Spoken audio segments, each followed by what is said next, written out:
Top up health plan लेने से पहले जांच ले ये बातें आपने टॉप अप हेल्थ प्लान के बारे में ज़रूर सुना होगा। अमूमन इसकी ज़रूरत तब पड़ती है जब इलाज की लागत base health policy regular health policy में दी गई लिमिट के करीब पहुंच जाती है या फिर उसके पार जाने लगती है। यानी टॉप अप प्लान आपको मौजूदा बेस हेल्थ पॉलिसी की रकम के इस्तेमाल हो जाने पर एक्स्ट्रा कवरेज मुहैया कराता है। ऐसे में आपको ये प्लान खरीदने से पहले कुछ ज़रूरी बातों को ज़रूर जान और समझ लेना चाहिए। नेटवर्क में शामिल हॉस्पिटल। टॉप अप प्लान को लेते समय इस बात को जांच लें कि क्या बेस प्लान में शामिल हॉस्पिटलों का नेटवर्क इसमें भी शामिल है। ऐसा होने पर कैशलेस सुविधाएं लेने और फाइनेंशियल बोझ को कम करने में कर पाएंगे। इसलिए इसे खरीदते समय ये समझ लें कि यह आपके कवरेज पर किस तरह से असर डालेगा।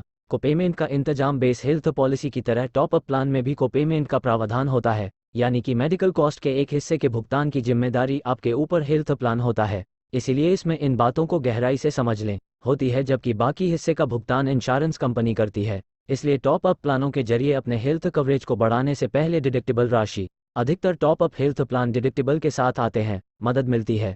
Waiting period. Top up plan को लेकर दिमाग में ये बात स्पष्ट होनी चाहिए कि यह मौजूद हेल्थ प्लान का एक्सटेंशन न होकर बिल्कुल अलग प्लान खरीदने वाले व्यक्ति में पहले से मौजूद कुछ खास बीमारियों के लिए वेटिंग पीरियड का प्रावधान होता है, यानी कि कुछ निश्चित समय तक आप उन बीमारियों के लिए इसके तहत क्लेम नहीं। इसका मतलब है कि जब तक आपका टॉप अप प्लान चालू नहीं हो जाता है तब तक डिडक्टिबल की रकम का भुगतान आपको अपने रेगुलर हेल्थ पॉलिसी या फिर अपनी जेब से करना होता है। यदि रेगुलर प्लान के तहत मिलने वाली रकम खर्च हो चुकी हो तो इस बात का अंदाजा जरूर लगा लें कि क्या अपनी जेब से डिडक्टिबल रकम का भुगतान कर पाने में सक्षम है। साथ ही यदि आपके पास बेस हेल्थ पॉलिसी नहीं है तो आपको डिडक्टिबल रकम के बराबर मेडिकल खर्चों का भुगतान करना पड़ता है। पॉलिसी रिन्यूअल की उम्र। टॉप अप प्लान की रिन्यूअल तारीख बेस हेल्थ प्लान की रिन्यूअल तारीख से अलग हो सकती है।